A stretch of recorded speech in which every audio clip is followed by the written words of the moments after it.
मेरा नाम अन्नू है। आज मैं बहुत खुश थी क्योंकि लड़के वाले मुझे देखने के लिए आ रहे थे। मेरा पहली बार रिश्ता आया था और खुद लड़के के माता पिता ने मुझे अपने बेटे के लिए पसंद किया था। और अब वो लोग अपने बेटे के साथ हमारे घर आ रहे थे मुझसे मिलने के लिए और मेरे माता पिता से हम दोनों के रिश्ते की बात करने के लिए। मैं भी अपने होने वाले पति को देखने के लिए बेचैन हो रही थी। मेरे माता पिता भी उस लड़के से मिलना चाहते थे क्योंकि अभी तक वो सिर्फ उसके माता पिता से मिले थे। मैं बहुत खुश थी और अच्छे से तैयार हो रही थी ताकि मैं लड़के को पसंद आ जाऊं। मुझे लड़के का फोटो दिखा दिया गया था। मुझे तो लड़का बहुत पसंद आया था। स्मार्ट था, पढ़ा लिखा था। सुना था कि उसने शहर जाकर अपनी पढ़ाई कंप्लीट की है। हम लोग एक छोटे से गांव में रहते थे। हमारा गांव कोई मामूली तो नहीं था। यहाँ पर बहुत सारे जमींदार लोग रहते थे। मेरा रिश्ता भी जमींदार के घर से ही आ रहा था। मैं बहुत घबरा रही थी। न जाने क्या होगा, क्योंकि ऐसी फीलिंग लड़कियों को पहली बार आती है जब उसके ससुराल वाले उसे देखने के लिए आते हैं। वह डरी डरी होती है, उसकी धड़कनें उसके काबू में नहीं होती। मेहमान हमारे घर में आ चुके थे। मुझे चाय की ट्रे लेकर कमरे में बुलाया गया था। मैं जब गई तो देखा कि सामने ही अपने माता पिता के बीच में लड़का बैठा हुआ था, जो मुझे बड़ी ही अनजान और चोरी छुपी नजरों से देख रहा था। मैं भी उसको चुपके चुपके देख रही थी, मगर न जाने क्यों आसपास बैठे हुए लोगों की मौजूदगी होते हुए मुझे बहुत शर्म आ रही थी। मेरे ननद नंदोई भी मुझे देखने के लिए आए थे और फिर दोनों परिवारों की मर्जी के साथ यह रिश्ता तय हो गया था। जल्द ही मेरी शादी नीलेश के साथ होने जा रही थी। मैं बहुत खुश थी। दोनों परिवारों के बीच एक नया रिश्ता जुड़ने जा रहा था। मेरे घर वाले गरीब लोग थे। मेरे पिता एक मामूली सी फैक्ट्री में काम करते थे और वह फैक्ट्री भी हमारे गांव में नहीं थी, बल्कि शहर में थी। मेरी एक बड़ी बहन भी थी, जिसकी शादी हमारे ही गांव में जमींदार के बेटे से हुई थी। हम दोनों बहन बेहद खूबसूरत थीं। यही वजह थी कि मेरी बड़ी बहन का रिश्ता भी जल्द ही जमींदार के बेटे के साथ हो गया था और वह उस घर में ऐश से रह रही थी, जबकि मेरी दीदी के पति शहर से वकील की डिग्री पास करके आए थे। वह वकील थे और अच्छा खासा पैसा कमाते थे। उनके पास गांव की ढेर सारी जमीनें भी थीं। जिस लड़के के साथ मेरी शादी होने जा रही थी, वह लोग भी ठीक ठाक थे, मगर मेरे पति का काम गांव में ही था। मेरी दीदी अपनी ससुराल में बहुत अच्छी रहती थीं। उन दोनों पति पत्नी के बीच में अच्छी अंडरस्टैंडिंग थी। मेरे घर वाले यही चाहते थे कि मेरे लिए भी पति बिल्कुल मेरी दीदी के पति जैसा ही मिले। हम दोनों बहनों की खूबसूरती की वजह से ही लोग हमें आसानी से पसंद कर लिया करते थे और मेरा रिश्ता भी इन लोगों के यहाँ मेरी खूबसूरती देखकर ही हो रही थी। लड़के वालों को मेरे माता पिता से उनकी बेटी के अलावा कुछ भी नहीं चाहिए था, क्योंकि उन्हें मैं बहुत ज्यादा पसंद आई थी और वह मुझे ही अपने घर की बहू बनाना चाहते थे। फिलहाल दोनों परिवारों की खुशियां बेकरार थीं। दोनों परिवार बहुत खुश थे। अब हमें सिर्फ और सिर्फ अपनी शादी के दिन आने का इंतजार था और फिर 2 महीने के इंतजार के बाद मेरी शादी का दिन भी आ गया था। हमारे यहाँ गांव में बड़ी बड़ी जगह में पंडाल बनाकर बारात के बैठने की व्यवस्था, दुल्हा का कमरा, मेहमानों के बैठने की व्यवस्था और मेहमानों को खाना खिलाने के लिए अलग अलग तरह के पंडाल कई कई जगह बांध दिए जाते थे और बिल्कुल बीच में मंडप बनाया जाता था, जहां पर पति पत्नी अपनी शादीशुदा जिंदगी को शुरू करने के संकल्प ले सकें। मैं बहुत खुश थी क्योंकि मेरी शादी होने वाली थी और मैं अब इस घर की बेटी होने के बजाय किसी दूसरे घर की बहू बनने जा रही थी। सारे मेहमान आ चुके थे। मेरे घर के सारे लोग किसी न किसी काम में लगे हुए थे। वह चाहते थे कि बारात को किसी तरह से कोई दिक्कत ना हो, जबकि मैं अपने पंडाल में बैठी अपने मायके की तरफ के गहने पहन रही थी, जो मेरी माँ ने मेरे लिए संभाल कर रखे थे, ताकि वह अपनी बेटी की शादी वाले दिन यह गहने उसे दे सके। अभी मैंने दुपट्टा नहीं पहना था, क्योंकि अभी शादी का मुहूर्त होने में समय था। जब मुझे लड़कियां बुलाने आती, तभी मुझे बाहर जाना था। मैं बड़ी आराम आराम से तैयार हो रही थी और शीशे में बार बार खुद को निहार रही थी। तभी अचानक मुझे किसी अजीब सी शोर की आवाज आई। मैंने जैसे ही पीछे पलट कर देखा, तो यह देखकर मैं दंग रह गई थी कि 2 अनजान लोग मेरे पंडाल में घुस आए थे। ये लोग कौन थे? मैं इन्हें नहीं जानती थी, मगर जैसे ही मैं इनको देखकर चीखने वाली थी, तभी एक आदमी ने मेरा मुंह दबोच लिया और मुझे चीखने का भी मौका नहीं दिया। वह लोग चोर थे और अपने बैग में कहीं से चोरी करके सामान लाए थे। जब उन्होंने मुझे भी गहने पहने हुए देखा, तो उन्होंने मेरे भी गहने उतारकर अपने बैग में रख लिए थे। मेरे माता पिता की जमा पूंजी तो यही गहने थे। इसके अलावा वह मुझे दहेज में कुछ भी नहीं दे रहे थे। मैं हिलने की और चीखने चिल्लाने की बहुत कोशिश कर रही थी, मगर उस चोर ने मुझे बड़ी मजबूती के साथ पकड़ा हुआ था और मेरे मुंह पर भी हाथ रखा हुआ था। वह लोग कहीं से चोरी का सामान लेकर आए थे और मेरे इस पंडाल में घुसकर उन्हें मौका मिल गया था कि वह यहाँ से भी चोरी कर सके। मेरे तन पर तो दुपट्टा भी नहीं था। मुझे बहुत शर्मिंदगी महसूस करनी पड़ रही थी। ये लोग मुझे छोड़ ही नहीं रहे थे। जब एक चोर मेरे करीब आया और धीरे धीरे मेरी इज्जत के साथ खेलने की कोशिश करने लगा, तभी मैंने देखा था पंडाल के अंदर मेरे जीजा जी आ गए हैं। उनको देखकर चोरों ने भागना ही ठीक समझा। उन लोगों ने जल्दी से मुझे छोड़ दिया और वह खुद जिस रास्ते से आए थे उसी रास्ते को वापस भी लौट गए थे। मैं बुरी तरह से रो रही थी। मेरी समझ में कुछ नहीं आ रहा था कि मैं क्या करूं। जीजू ने उन लोगों को पकड़ने की बहुत कोशिश कही थी, मगर वो उनके हाथ नहीं आए। जीजू ने जब देखा कि मैं बहुत बुरी हालत में हूं, तो वो मेरा हाथ पकड़कर मुझे बिस्तर तक बिठाने के लिए जा रहे थे। जीजा जी ने दूर पड़ा हुआ मेरा दुपट्टा उठाया और मुझे दे दिया। मैं जीजा जी से रो रो कर कहने लगी, जीजा जी, आपको नहीं पता, वह लोग सारे गहने ले गए। अब मेरी शादी कैसे होगी? मम्मी पापा को यह बात पता चल गई तो वह लोग बहुत परेशान हो जाएंगे। आखिर उन्होंने कितनी मेहनत से ये गहने मेरे लिए संभाल कर रखे थे। मैं बिलक बिलक कर रो रही थी जब जीजा जी कहने लगे, तुम परेशान मत हो और आज तुम्हारी शादी का दिन है। रोना बंद करो, तुम्हारी शादी होने वाली है। किसी ने तुम्हें इस हालत में देख लिया तो कोई क्या समझेगा? तुम तसल्ली रखो और बेफिक्र रहो, कोई मुसीबत नहीं आएगी। इतने में ही मेरी दीदी फूलों की थाली लेकर मेरे कमरे में आ गई थी और कहने लगी, आप यहाँ क्या कर रहे हो? बाहर चलो, बाहर बारात आ गई है, उसका स्वागत भी तो करना है। दीदी ने जब मुझे रोते हुए देखा तो वह हैरान रह गई थी और मेरे करीब आई और जीजा जी की तरफ देखते हुए कहने लगी, इसे क्या हुआ है? ये क्यों इतना रो रही है? मैं तो बस रोए जा रही थी। मैं इस स्थिति में नहीं थी कि उन्हें कुछ भी बता सकूं। फिर जीजा जी ने दीदी को पूरी बात बताई। दीदी के तो ये बात सुनकर होश ही उड़ गए थे। दीदी ने कहा, उन लोगों ने तुम्हें तो कुछ नहीं किया ना? मैंने कहा, नहीं, इससे पहले ही जीजा जी यहाँ आ गए, इसलिए वह लोग मेरा कुछ नहीं बिगाड़ सके। मगर वह लोग मेरे सारे गहने ले गए हैं। अब क्या होगा? माँ और पिताजी ये गहने मुझे शादी में देने वाले थे। अब तो उनकी सब लोगों के सामने बहुत बेइज्जती होगी। सब लोग यही कहेंगे कि बेटी को खाली हाथ विदा किया है। दीदी कहने लगी, तुम फिक्र मत करो, हम अपने गहने तुम्हें दे देंगे। मैं उनको फटी फटी नजरों से देखने लगी जब जीजा जी ने भी मुझे देखकर कहा, हाँ, तुम्हारी दीदी ठीक कह रही है। जीजा जी ने जल्दी से अपने गले में पहनी हुई सोने की चेन और उंगली में पहनी हुई सोने की अंगूठियां उतारकर मुझे दे दी और पहनने के लिए कहा, जबकि दीदी ने भी अपने सारे गहने उतारकर मुझे पहना दिए और कहने लगी, यह भी उतने ही गहने हैं जितने तुम अपनी ससुराल को ले जाने वाली थी। मैंने दीदी से कहा, मगर आप यह सब क्यों कर रही हो? दीदी कहने लगी, कोई बात नहीं, मेरे पास और आ जाएंगे, मगर इस समय हमारे माता पिता की इज्जत का सवाल है। मैं दीदी से लिपट कर रोने लगी थी। न जाने यह क्या अनर्थ हो गया था। मैं जितनी खुश थी उतनी ही मेरी खुशी को नजर लग गई थी।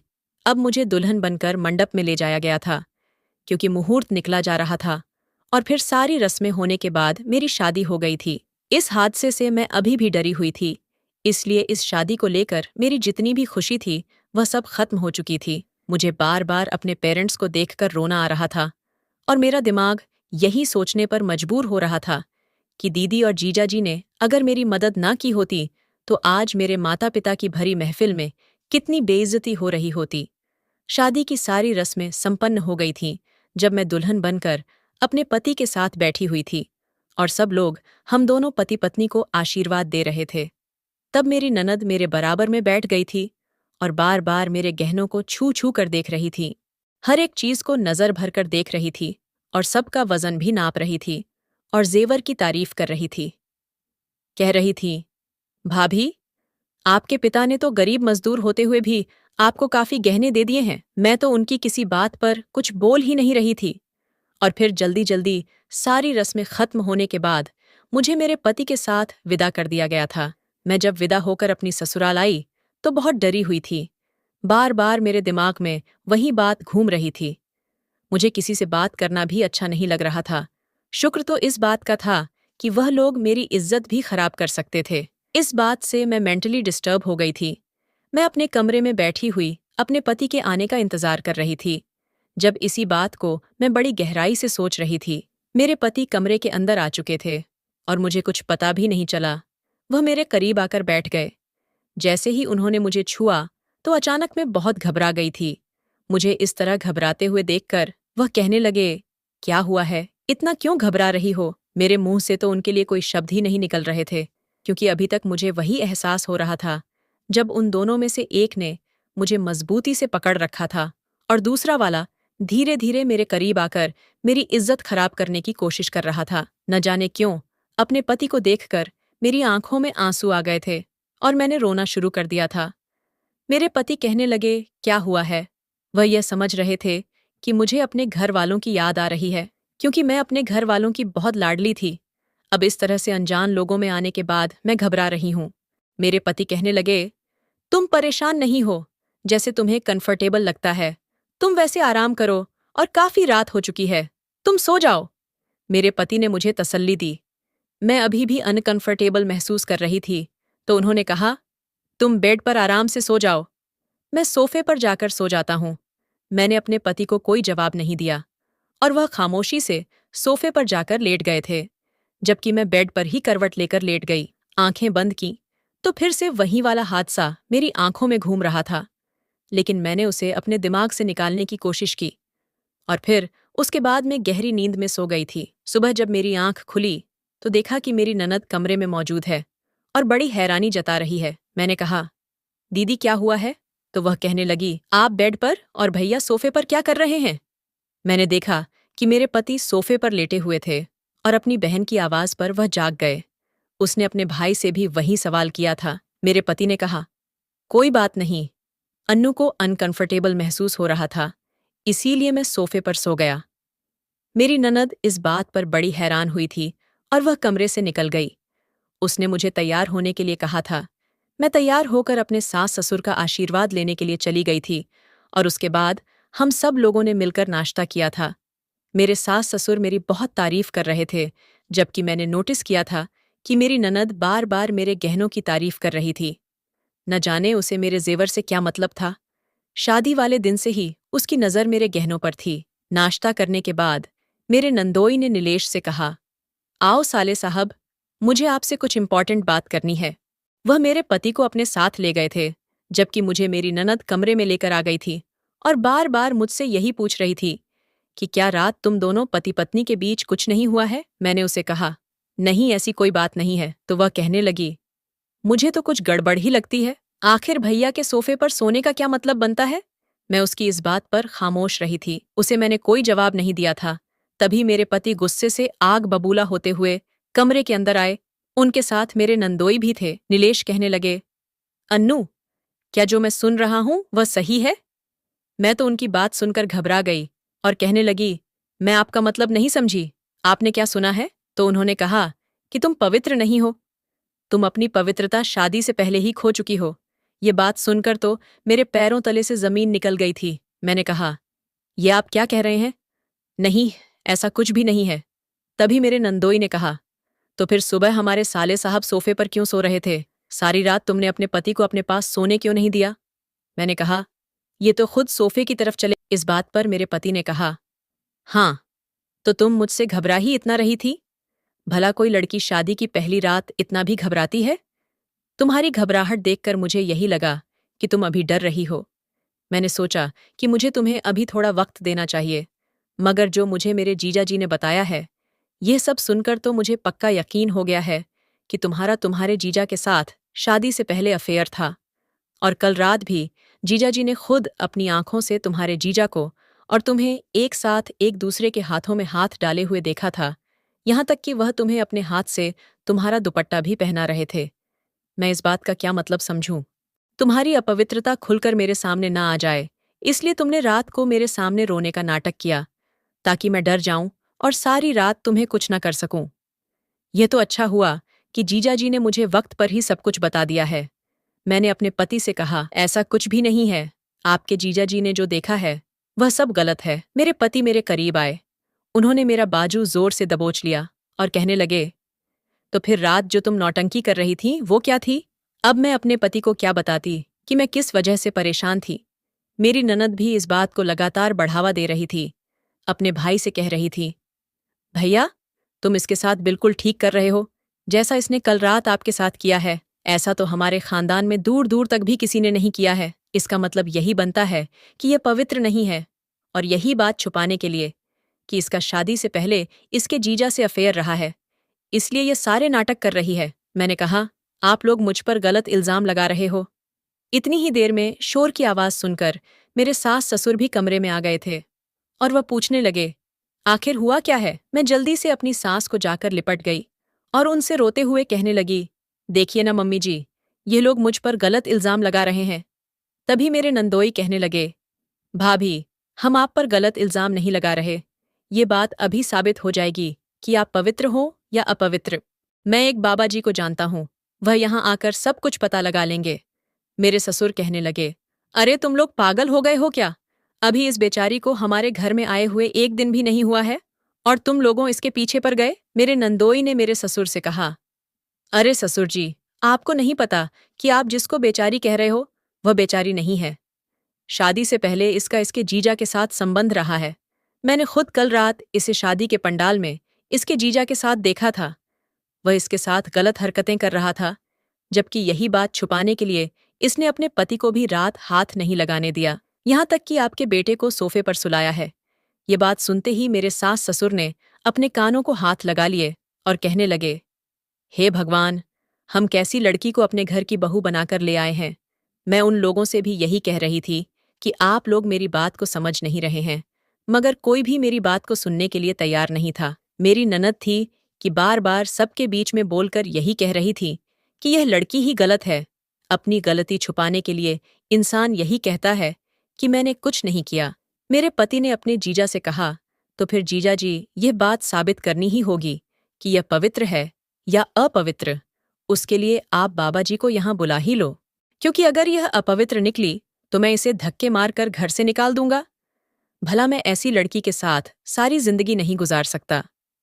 मेरा रो रो कर बुरा हाल हो चुका था। मेरी इसमें क्या गलती थी जो मेरे साथ इतना बुरा हो रहा था। मैंने तो सोचा था कि मैं शादी के बाद बेहद खुश रहूंगी, मगर यहाँ तो मुझे एक पल सुकून का नहीं मिल रहा था, तो फिर मुझे खुशी कहाँ से नसीब हो सकती थी। 2 घंटे बाद बाबा जी भी आ गए थे। ये बाबा कौन था? हम में से कोई इसे नहीं जानता था, सिवाय मेरे नंदोई के। मेरा नंदोई ही इसे यहाँ लेकर आया था। उसने बाबा को सारी बात बताई थी। बाबा कहने लगा, ठीक है, मैं अपने उपाय इस लड़की पर करता हूँ। अब भी पता चल जाएगा कि यह लड़की पवित्र है या अपवित्र। बाबा जी ने मुझे अपने पास बिठाया। मेरी कुंडली मंगवाई गई। मेरे सर पर हाथ रखकर न जाने वह क्या मंत्र पढ़ते रहे थे। और फिर थोड़ी देर बाद उन्होंने कहा, यह लड़की तो अपवित्र है, जबकि इस लड़की का भाग्य अब आपके बेटे के साथ जुड़ चुका है और अब आपके बेटे की जिंदगी में भी कठिनाइयां आने वाली हैं। ये बात सुनकर सब लोग हैरान रह गए थे। मैंने कहा, बाबा जी, आप ये क्या कह रहे हैं? ऐसा कुछ भी नहीं है। बाबा कहने लगा, ऐसा ही है। लड़की तुम्हारी अपवित्रता अब तुम्हारे पति के भाग्य में शामिल हो गई है। अब तुम्हारे पति के ऊपर बहुत सारी कठिनाइयां आने वाली है और यह कठिनाइयों का समय ज्यादा दूर नहीं बल्कि करीब ही है। मेरी सास कहने लगी, तो फिर बाबा जी, इस चीज का उपाय क्या होगा? हमें उपाय बताओ। हम तो इस लड़की को यहाँ से ही निकाल देंगे। हम नहीं चाहते कि हमारे बेटे को कुछ हो। बाबा ने कहा, अच्छा ठीक है, मैं उपाय कर दूंगा। इस लड़की को पूरे 2 दिन तक ना तो अन्न देना है और ना ही जल का एक भी कतरा देना है। इसे अपनी अपवित्रता खत्म करने के लिए उपवास करना होगा। मैंने कहा, बाबा जी, आप ये क्या कह रहे हैं? मैं भूखी प्यासी रही तो मर जाऊंगी। तो बाबा कहने लगा, अगर तुम भूखी प्यासी ना रही तो तुम्हारा पति मर जाएगा। ये कहकर वह बाबा चला गया था। मगर मेरे ऊपर मुसीबत आ गई थी। मुझसे ये लोग ना जाने कैसी कैसी बातें सुनाने लगे थे। मुझे अपने घर वालों की बहुत याद आ रही थी। मैं सोच रही थी कि मेरी शादी किस घर में हो गई है, मेरी जिंदगी में कितनी मुश्किलें आ गई हैं। रो रो कर मेरा बुरा हाल हो चुका था। शाम का समय होने वाला था। मुझे बहुत तेज भूख लग रही थी। मैं अपने कमरे में बंद थी। मेरी कुछ समझ नहीं आ रहा था कि मैं क्या करूं। भूख से मेरा हाल बेहाल हो रहा था। तेज गर्मी होने की वजह से प्यास से गला सूख रहा था। मगर मेरी सास और मेरी ननद ने मुझे कुछ भी खाने नहीं दिया था। मेरा पति कमरे में नहीं आ रहा था। मैं चाह रही थी कि मैं उससे बात करके उसे कहूं, मुझे कुछ खाने को दे दो, ये बाबा झूठ बोल रहा है। मैं बंद कमरे में ही इधर उधर टहलने लगी, देखने लगी कि मुझे खाने का कुछ मिल जाए। अभी मैं कमरे की तलाशी ही ले रही थी कि मेरा पति जोर जोर से चिल्लाने लगा। न जाने वह क्यों चिल्ला रहा था। मैं अंदर से ही कमरे का दरवाजा जोर जोर से बजा रही थी। दरवाजा खोलो, आखिर नीलेश को क्या हुआ है? तभी मेरी ननद ने एक झटके से दरवाजा खोला और मेरे मुंह पर थप्पड़ मार दिया। मैं समझ नहीं पाई थी उसने यह क्यों किया, मगर जैसे ही मेरी नजर अपने पति के जले हुए पैर की तरफ गई तो मेरे पैरों तले से जमीन निकल गई थी। मेरी सास अपना सीना पीट पीट कर रो रही थी और कह रही थी, कैसी मुसीबत हम अपने घर में ले आए हैं। इसके आने से तो मेरे बेटे की जिंदगी ही खराब हो गई है। उस पर परेशानियां आनी शुरू हो गई हैं। ना जाने अब मेरे बेटे का क्या होगा। मेरा बेटा नहीं बच सकेगा। मैं अपने पति की तरफ गई, उनका पैर अपने हाथ में लेकर छूने की कोशिश कर रही थी। तभी मेरी सास ने मुझे धक्का दे दिया और कहने लगी, मेरे बेटे को हाथ मत लगाना करमजली, तेरे ही कर्मों का फल मेरा बेटा भुगत रहा है। अरे, अगर तुझे अपना जीजा इतना ही पसंद था तो उसी से शादी कर लेती। मेरे बेटे से शादी करके उसकी जिंदगी खराब करने की क्या जरूरत थी? मैं अभी भी उन लोगों से यही कह रही थी कि मम्मी जी मेरी कोई गलती नहीं है। नीलेश का पैर जल गया है, इसमें मेरी क्या गलती है? तभी मेरा नंदोई भागा भागा आया और कहने लगा, मैं अभी अभी बाबा जी से बात करके आया हूँ। बाबा जी ने बताया है कि जरूर इस लड़की ने कुछ खाया पिया होगा, तभी नीलेश पर मुसीबत आई है। दरअसल मेरे पति का पैर तब जला था जब उनकी बहन ट्रे में गरम गरम चाय की केतली लेकर आ रही थी। जब उनकी अपनी बहन से टक्कर हुई तो पूरी चाय की केतली नीलेश के पैर पर गिर गई थी। यह एक एक्सीडेंट था, मगर उन लोगों ने इस हादसे को भी मेरा नाम दे दिया था। मेरी सास और ननद ने इस बात पर मुझे बहुत ही मारा था। मैंने तो सुबह से कुछ खाया पिया भी नहीं था, मगर ये लोग तो बाबा के भड़कावे में आ चुके थे। मार मार कर इन लोगों ने मेरा बुरा हाल कर दिया था और फिर से मुझे कमरे में बंद कर दिया गया था। मुझे तो अब इन लोगों से बहुत डर लगने लगा था, क्योंकि ये लोग इंसान नहीं बल्कि दरिंदे थे।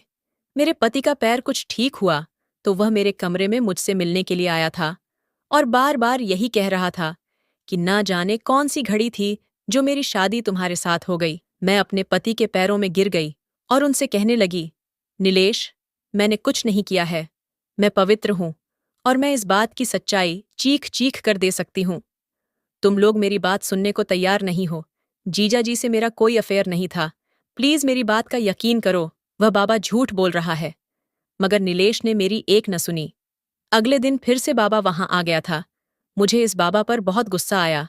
मैंने इस बाबा का गिरेबान पकड़ लिया और चिल्ला चिल्ला कर कहने लगी, तेरी वजह से मेरा घर खराब हो रहा है। मैं पवित्र हूं। मैं जोर जोर से चिल्ला रही थी। मेरे पति ने मेरे मुंह पर जोरदार थप्पड़ मार दिया और कहने लगा, तुम्हारी हिम्मत कैसे हुई बाबा जी से इस तरह बात करने की? बाबा को गुस्सा आ गया और वह कहने लगा, अब मैं इस घर में कभी नहीं आऊंगा। आखिर यह लड़की अपवित्र है और तुम लोगों के यहाँ बहुत बड़ा संकट आने वाला है, सिर्फ इस लड़की की वजह से। मैं तब भी यही कह रही थी, ये झूठ बोल रहा है। बाबा कहने लगा, अगर मैं झूठ बोल रहा हूं तो तुम्हें एक परीक्षा सफल करनी होगी। बताओ, तुम परीक्षा सफल करने के लिए तैयार हो? मैंने कहा, मैं सब कुछ करने के लिए तैयार हूं, क्योंकि मैं झूठ नहीं बोल रही हूं। झूठ? तुम बोल रहे हो? तो बाबा कहने लगा, अच्छा ठीक है, हमारी इस परीक्षा से सबको पता चल जाएगा कि तुम पवित्र हो या नहीं। बाबा के कहने पर मैंने उसकी परीक्षा सफल करने का डिसीजन तो ले लिया था, मगर मैं यह नहीं जानती थी कि आखिर वह मुझे कौन सी परीक्षा देने वाला था। मेरे होश तो तब उड़े थे जब मैंने देखा कि जमीन पर ढेर सारे जले हुए कोयले रखे हुए हैं। उनमें से गरम गरम चिंगारियां निकल रही थीं और ठीक उसके सामने ही मेरा पति खड़ा हुआ था। बाबा कहने लगा, तुम्हें इन दहकते हुए कोयलों पर चलकर अपने पति की तरफ जाना है। अगर तुम्हारे पैर जल गए तो इसका मतलब यही है कि तुम अपवित्र हो, और अगर तुम्हारे पैर नहीं जले तो तुम पवित्र हो। मैंने कहा, ये तुम क्या कह रहे हो? ये आग है और आग से तो कोई भी इंसान जल सकता है। पवित्र हो या अपवित्र, ये कोई मायने नहीं रखता। ये तुम इन लोगों के दिमाग में किस तरह की बातें डाल रहे हो? बाबा कहने लगा, तुम इस परीक्षा को सफल करने के लिए तैयार हो या नहीं, क्योंकि इस परीक्षा को सफल करने से ही तुम्हारी सारी सच्चाई के बारे में पता चलेगा। मैं जोर जोर से चिल्ला रही थी और रो रो कर सबसे कह रही थी कि मेरी बात का यकीन करो, मगर अभी भी मेरी कोई बात का यकीन नहीं कर रहा था। मेरी ननद ने जबरदस्ती मेरा हाथ पकड़कर इन दहकते हुए कोयलों पर खड़ा कर दिया था। मेरी एक जोरदार चीख निकली थी क्योंकि मेरे पैर जलने लगे। मैं आगे नहीं बढ़ सकी। मैंने कहा, नहीं, मैं नहीं जा सकती आगे। मेरे पैर जल गए। फिर मेरा पति मेरे करीब आया और उसने मुझे धक्का देकर जमीन पर गिरा दिया। कहने लगा, तेरे पैर तो जल गए हैं, इसका मतलब तू अपवित्र है। अब मैं तुझे नहीं छोड़ूंगा। ये कहता हुआ मेरा पति मेरी तरफ लपका था जब मुझे मेरा नंदोई ने थाम लिया और मेरे पति को समझाने की कोशिश की। मेरा पति चिल्ला चिल्ला कर कह रहा था, इसे अभी और इसी समय घर से निकाल दो। ये मेरी पत्नी बनने के लायक ही नहीं है। मैं इसके साथ नहीं रहूंगा। मैं जल्द ही इसे डिवोर्स दे दूंगा। मगर मेरे नंदोई ने उसे समझाया और कहने लगा, अब हमें इसकी सच्चाई के बारे में पता चल गया है, तो क्यों ना हम लोग इसका फायदा उठाएं। ये बात मेरे ससुराल वाले समझ नहीं पाए थे। उन्होंने कहा, यह अपने जीजा से प्यार करती है ना, तो फिर इसका जीजा इसकी खुशी की खातिर सब कुछ करने के लिए तैयार होगा, और वो पहले इसका इस्तेमाल भी कर चुका है। तो हम इसे इसके जीजा के पास लेकर चलेंगे और उसे बताएंगे कि तुम्हारी वजह से तुम्हारी साली की जिंदगी खराब हो रही है। ये खुद इस बात को कहेगी कि इसका अफेयर इसके जीजा के साथ चल रहा है। इसका जीजा भी तो शादीशुदा है ना। अपना घर बचाने के लिए वह हमारी हर बात को मानने के लिए तैयार होगा। हम इसे मोहरा बनाकर उसका इस्तेमाल कर सकते हैं। वह तो बहुत अमीर है, हम लोगों से भी ज्यादा अमीर है। सुना है उसके पास गांव की ढेर सारी जमीनें हैं, तो क्यों ना हम उसकी थोड़ी जमीनें अपने नाम करवा लें। ये कहकर मेरा नंदोई हंसने लगा था, जबकि मेरा पति भी उसका प्लान समझ गया था। मैंने कहा, तुम लोग बहुत गलत कर रहे हो, एक दिन तुम लोग बहुत पछताओगे। मेरे पति ने कहा, बताओ अन्नू, तुम यह काम करने के लिए तैयार हो या नहीं। मैंने कहा, नहीं, मैं हरगिज ऐसा नहीं करूंगी। मेरे पति ने कहा, तो अभी और इसी समय इस घर से निकल जाओ और अपने बाप से जाकर कह देना कि तुम तलाक लेकर आ चुकी हो, या फिर मैं खुद तुम्हारे पिता को फोन करके सारी सच्चाई बता दूंगा कि उनकी बेटी कैसी है, और उसके बाद तुम उनको सारे सवालों के जवाब देती रहना। ये बात सुनकर मैं अपने पति के पैरों में गिर गई थी। मैंने हाथ जोड़ लिए थे। मैंने कहा था, प्लीज ऐसा मत करो। तुम्हें पता है, मेरे पिता बीमार हैं। वह यह सदमा बर्दाश्त नहीं कर सकेंगे। मेरे पिता ने हम दोनों बेटियों को अच्छे संस्कार दिए हैं। जब उन्हें ये सब पता चलेगा तो वह क्या सोचेंगे। तो मेरा पति कहने लगा, यह बात तो तुम्हें सोचनी चाहिए थी ना, अपने जीजा से अफेयर चलाते समय। फिर से मैंने कहा था, तुम लोग मेरी बात को समझ क्यों नहीं रहे हो। ऐसा कुछ भी नहीं है। प्लीज मुझे छोड़ दो मेरे साथ, ऐसा मत करो। मेरे पति ने कहा, ठीक है, हम तुम्हें छोड़ देंगे, कुछ नहीं कहेंगे। या तो तुम इस घर को छोड़कर जा सकती हो और हम तुम्हारे पिता को सब कुछ बता देंगे, या फिर तुम हमारे साथ अपनी बहन के घर चलो और जैसा हमने कहा है वैसा ही वहां जाकर कहो। अब मेरे पास कोई दूसरा रास्ता नहीं बचा था। इन लोगों के साथ अपनी बहन के घर जाने के अलावा मैं बहुत रोई थी, मगर मेरी कोई सुनवाई नहीं हुई। मेरा पति मुझे अपने साथ लेकर मेरी बहन के घर चला गया था। मैंने देखा कि दरवाज़ा मेरे जीजा जी ने ही खोला था। वह लोग हम दोनों को देखकर बहुत खुश हुए थे, जबकि मेरे चेहरे का तो रंग उड़ा हुआ था। दीदी मुझे देखकर कहने लगी, तुझे क्या हो गया है? तुझे देखकर लगता ही नहीं कि तू नई नवेली दुल्हन है। तू कितनी कमज़ोर हो गई है। अभी तो तेरी शादी को 1 हफ्ता भी नहीं हुआ और तुझे देखकर ऐसा लग रहा है जैसे ना जाने तुझे कितने समय बाद देखा है। इतने में ही मेरे पति ने मेरी दीदी से कहा, दीदी, अब अपनी बहन का भी पीछा छोड़ दो, कुछ हमसे भी बातें कर लो। उन्होंने उन्हें बैठने के लिए कहा, तो मेरे पति कहने लगे, हम यहाँ बैठने के लिए नहीं आए हैं, हमें जीजाजी से कुछ अकेले में बात करनी है। मेरी दीदी चौंक गई थी। उन्होंने कहा, किस तरह की बात? जबकि जीजाजी भी यही सवाल कर रहे थे, तो मेरे पति कहने लगे, बात यहाँ नहीं, बल्कि हम लोग कमरे में जाकर करना चाहते हैं। जीजाजी इस बात के लिए तैयार हो गए और फिर वह मुझे और मेरे पति को कमरे में ले गए थे। मेरे पति ने कमरे का दरवाज़ा बंद कर दिया और फिर उनसे कहा, मुझे सब कुछ पता चल गया है। शादी से पहले आपका मेरी पत्नी के साथ अफेयर रहा था। मैं खामोश खड़ी हुई थी। मैं कुछ नहीं कह रही थी, जबकि लगातार मेरी आंखों से आंसू निकल रहे थे। मेरे जीजाजी चौंकते हुए कहने लगे, ये तुम कैसी बातें कर रहे हो नीलेश? ऐसा कुछ भी नहीं है। नीलेश ने कहा, मुझे सब कुछ पता है। तुमने मेरी पत्नी का इस्तेमाल भी किया है। इसने मुझे सब कुछ बता दिया है और ये तुम्हारे सारे राज तुम्हारी पत्नी के सामने भी खोल सकती है। जीजाजी बार बार उससे कह रहे थे। तुम गलत समझ रहे हो अन्नू। तो मेरी छोटी बहन की तरह है। भला मैं ऐसा कैसे कर सकता हूँ? लेकिन नीलेश कह रहा था, ऐसा खुद तुम्हारी साली ने बताया है। और शादी वाले दिन मंडप के अंदर तुम्हें मेरे जीजाजी ने खुद मेरी पत्नी के साथ देखा था, जब तुम उसके हाथों में अपना हाथ ले रहे थे। अगर तुम्हें यकीन नहीं आता तो अपनी साली से पूछ सकते हो। जीजाजी ने मेरी तरफ देखा तो मेरी आंखों से निकलते हुए आंसू देखकर उनको गुस्सा आ गया। काफी देर तक वह सोच विचार करते रहे और फिर नीलेश से कहने लगे, तो फिर तुम क्या चाहते हो? नीलेश ने कहा, अगर तुम चाहते हो कि यह बात तुम्हारी पत्नी को ना पता चले, तो फिर जैसा मैं कहूं तुम वैसा ही करो। मुझे तुमसे गांव की वो जमीन चाहिए जो सबसे ज्यादा कीमत की है। जीजाजी ने कहा, मगर वह जमीन तो बहुत कीमती है। मेरा पति कहने लगा, अब मेरी पत्नी की भी कोई कीमत नहीं रही जब तुमने उसे इस्तेमाल कर लिया।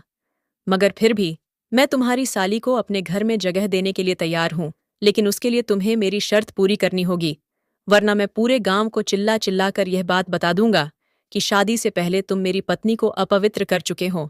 जीजाजी गहरी सोच में खड़े हुए थे और फिर उन्होंने नीलेश से कह दिया था कि मैं तुम्हें वह जमीन देने के लिए तैयार हूं, मगर उसके कागजात अभी मेरे पास नहीं है। मैं कल वह कागजात तुम्हारे पास ले आऊंगा। बल्कि मेरे पास गांव की जितनी भी कीमती जमीनें हैं वह सब मैं तुम्हें देने के लिए तैयार हूं। ये बात जब नीलेश ने सुनी तो उसके चेहरे पर एक शातिराना मुस्कुराहट आ गई थी। मगर जैसे ही जीजाजी ने कहा कि उसके लिए मेरी एक शर्त है, अगर तुम वह मानोगे तो मैं तुम्हें अपने गांव की सारी ही कीमती जमीनों के कागजात दे दूंगा। इसमें तुम्हारा ज्यादा फायदा होगा। नीलेश ने कहा, कैसी शर्त? जीजाजी मेरी तरफ आए। उन्होंने मेरे कंधे पर हाथ रखा और कहने लगे, अन्नू, मुझे सच में शुरू से ही बहुत प्यारी लगती है। मैं चाहता हूं कि मैं एक बार फिर से अपनी पुरानी यादें ताज़ा करूं। अभी तुम्हारी अन्नू के साथ नई नई शादी हुई है, तो कमरे का माहौल भी अभी नया नया ही होगा। इसीलिए मैं तुम्हारे घर जाकर अन्नू के साथ अपने यादगार पल बिताना चाहता हूं, सिर्फ एक बार। कल मैं आ जाऊंगा प्रॉपर्टी के पेपर लेकर, मगर कल सारा दिन अन्नू के साथ उसके कमरे में गुजारूंगा। मैं जीजू की ऐसी बातें सुनकर दंग रह गई थी, क्योंकि मुझे अपने जीजू से ऐसी उम्मीद नहीं थी। मेरे जीजू कितने घटिया निकले थे, वह भी नीलेश का साथ दे रहे थे। मैं और ज्यादा रोने लगी थी जब नीलेश ने इस शर्त को मान लिया था और वह मुझे घर लेकर आ गई थी। सारी रात मुझे इसी टेंशन में नींद नहीं आई थी कि मैं इन मुश्किलों से निकल नहीं पा रही हूँ, बल्कि हर दिन एक नई मुश्किल में उलझती चली जा रही हूँ। मेरा मन तो कर रहा था कि मैं अपनी जान ले लूं, मगर इस घर में तो मैं सुकून से मर भी नहीं सकती थी। सुबह हो चुकी थी। ठीक 10 बजे जीजाजी प्रॉपर्टी के पेपर लेकर आ गए थे। प्रॉपर्टी के पेपर्स देखकर मेरे ससुराल के सभी सदस्यों के चेहरे खिल गए थे। ये गांव की जमीनों के कागजात थे। मेरे जीजाजी ने वह सब मेरे पति के हाथ में देने से पहले कहा था कि तुम्हें अपनी शर्त याद है ना? मेरे पति ने कहा, हाँ हाँ, मुझे याद है। तो जीजाजी कहने लगे, फिर मेरी अन्नू को अच्छी तरह से तैयार किया जाए, जैसे कोई दुल्हन तैयार होती है। मेरी ननद कहने लगी, हाँ हाँ, आप ये पेपर दे दो, मैं अभी अन्नू को तैयार करती हूँ। वह मुझे लेकर कमरे में चली गई थी और मुझे तैयार करने के बाद वह कमरे से निकल रही थी। जीजाजी ने सारे कागजात मेरे पति और नंदोई के हवाले कर दिए थे। वह लोग प्रॉपर्टी के कागजात चेक कर रहे थे जब जीजाजी कमरे के अंदर आ गए। मैं दौड़ती हुई दरवाजे की तरफ आई थी और अपनी ननद से कहने लगी, प्लीज मेरे साथ ऐसा मत करो। मगर मेरी ननद जबरदस्ती मुझे कमरे के अंदर जाने को कह रही थी। तभी मेरे जीजाजी ने मेरा हाथ पकड़ लिया और दूसरे हाथ से उन्होंने मेरी ननद का हाथ पकड़ लिया और पलक झपकते ही जीजाजी ने मुझे कमरे के बाहर की तरफ धकेल दिया और मेरी ननद को कमरे की अंदर की तरफ खींचकर जल्दी से कमरे के अंदर का दरवाजा अंदर से बंद कर लिया। ये सब देखकर मैं हैरान रह गई थी।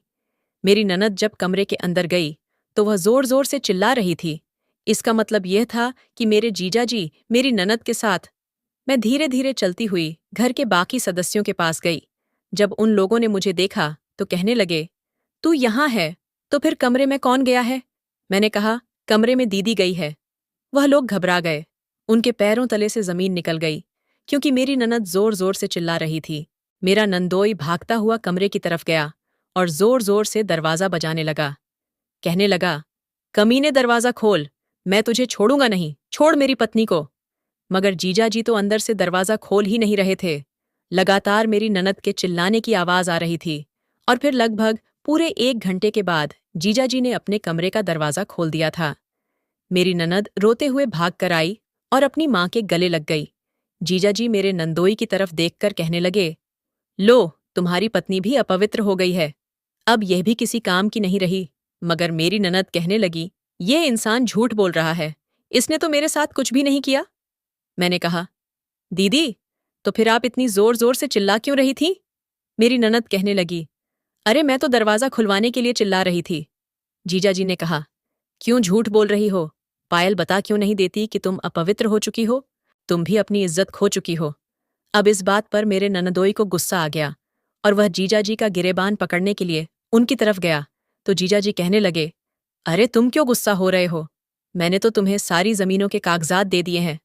मुझे अन्नू पसंद नहीं आई, तो क्या हुआ? यहां आने के बाद मेरा इरादा बदल गया। मुझे पायल पसंद आ गई, इसलिए मैंने उसका इस्तेमाल कर लिया। लेकिन मेरी ननद लगातार यही कह रही थी, ये झूठ बोल रहा है, इसने मेरे साथ कुछ भी नहीं किया है। मैंने कहा, पायल दीदी, अब तो आपको सारी सच्चाई बतानी ही होगी। अब तो आप अपवित्र हो चुकी हो, तो फिर इसमें छुपाने वाली बात क्या है? मेरी सास भी अपनी बेटी से कहने लगी, देख बेटी, अगर तेरे साथ कुछ हुआ है तो तू मुझे बता दे, मैं तो तेरी माँ हूं। मेरी ननद चिल्ला चिल्लाकर कह रही थी, यह इंसान झूठ बोल रहा है, आप लोग मेरी बात समझने की कोशिश क्यों नहीं कर रहे हो? मैंने कहा, अभी रुकिए, यह बात अभी सच साबित हो जाएगी, क्योंकि मेरे पास एक तरीका है जिससे दीदी की पवित्रता और अपवित्रता के बारे में सब कुछ पता चल जाएगा। मैं जल्दी से गई और मैंने दहकते हुए कोयले जमीन पर डाल दिए थे और कहा, दीदी, आपको इन कोयलों पर चलकर अपने पति के पास जाना होगा। अगर आपके पैर जले तो आप अपवित्र हो, और अगर आपके पैर नहीं जले तो आप पवित्र होंगी। मेरी ननद कहने लगी, अरे नहीं नहीं, मैं इन पर नहीं चलूंगी, मेरे पैर जल जाएंगे। ये तो आग है, आग पर तो पैर जल ही जाते हैं। मैंने जबरदस्ती अपनी ननद का हाथ पकड़ा और उसे दहकते हुए कोयलों पर चलने के लिए उसे मजबूर करने लगी, जबकि मेरे सास ससुर, मेरा पति, वह सब पायल के लिए बेचैन हो रहे थे। पायल जोर जोर से चिल्ला रही थी, प्लीज भाभी, मेरे साथ ऐसा मत करो। मगर मैंने कहा, नहीं, तुम लोगों ने मेरे साथ जैसा किया है, मैं भी ऐसा ही करूंगी। आखिर मेरी पवित्रता भी तो इसी तरह से चेक की गई थी, तो तुम्हारे साथ भी ऐसा ही होगा। मेरी बात सुनकर मेरी ननद ने हाथ जोड़ लिए और कहने लगी, भाभी, हमें माफ कर दो। मैंने आपकी शादी पर आपके ज्यादा गहने देखे थे, इसीलिए अपने पति से कहा था कि वह मुझे भी ऐसे ही गहने लाकर दे। मेरे पति ने कहा कि मैं एक प्लान बनाता हूं और इस प्लान में तुम मेरा साथ देना। दोस्त था, उसने उसे वह सब कहने के लिए पैसे दिए थे। मेरे पति ने एक ही झटके से अपने जीजा की तरफ देखा, जबकि मेरे नंदोई को इस बात पर गुस्सा आ रहा था कि पायल ये सब कुछ क्यों कह रही है। वह मेरी ननद के पास आया और उसने उसके मुंह पर एक जोरदार थप्पड़ मार दिया। वह कहने लगा, घटिया औरत, मैं तेरे साथ नहीं रहूंगा, तू अपवित्र हो चुकी है। मेरा दोस्त जो कुछ भी कह रहा था, वह तो हमने तेरी भाभी को लूटने के लिए एक्टिंग की थी, मगर तेरे साथ जो हुआ वह सब तो हमारी आंखों के सामने है। मेरी ननद रो रो कर अपने पति से कह रही थी, तुमने जो कुछ भी देखा है वह सब झूठ है। वह बार बार यही कह रही थी, प्लीज भाभी, अपने जीजा जी से कहो कि वह सब सच सच मेरे पति को बता दे, वरना मेरा घर खराब हो जाएगा। मैंने कहा, क्यों, तुम्हें अपने घर की इतनी फिक्र क्यों हो रही है? तुमने जो मेरा घर खराब किया उसकी तुम्हें कोई परवाह नहीं। अरे, मैं तो नई नवेली दुल्हन थी, तुम लोगों ने मेरा जीना दुश्वार करना शुरू कर दिया था। तुम लोगों ने मेरे साथ क्या क्या नहीं किया है। मैं अपने कैरेक्टर की गवाही दे देकर थक गई, मगर तुम में से किसी ने भी मेरी एक न सुनी। मेरी सास कहने लगी, बेटा हमें माफ कर दे, इसको छोड़ दे। मैंने कहा, नहीं, मैं इसको नहीं छोड़ूंगी। अब अपनी बेटी पर बात आई तो दिल दुखा ना। जब मेरे साथ तुम लोगों ने गलत किया था तब तुम लोगों का दिल पत्थर बन गया था। मैं जोर जोर से चीख रही थी और अपनी ननद का हाथ पकड़कर जबरदस्ती इसे कोयलों पर चलने के लिए कह रही थी। मेरी ननद फिर हो रही थी जब जीजाजी ने मुझे रोकने की कोशिश की और कहा, इसको छोड़ दो अन्नू, यह सब मैंने इन लोगों को सबक सिखाने के लिए किया था। उन्होंने मेरे ननदोई की तरफ देखा और कहा, मैंने तुम्हारी पत्नी के साथ कुछ नहीं किया है, यह सिर्फ और सिर्फ तुम्हारी है। कभी कभी आंखों देखा भी सच नहीं होता। हमें बात की गहराई तक पहुंचना चाहिए। जब तक सारी बात क्लियर नहीं हो जाए उसके बारे में बिना सोचे समझे बात को बढ़ावा नहीं देना चाहिए। तुमने जो अपनी आंखों से देखा था वह सच नहीं था। दरअसल उस रात अन्नू जिस जगह पर थी वहां चोर घुस आए थे। वह लोग शहर से चोरी करके यहाँ हमारे गांव भाग आए थे और दुल्हन के पंडाल में जाकर घुस गए थे। उस समय अन्नू वहां पर तैयार हो रही थी।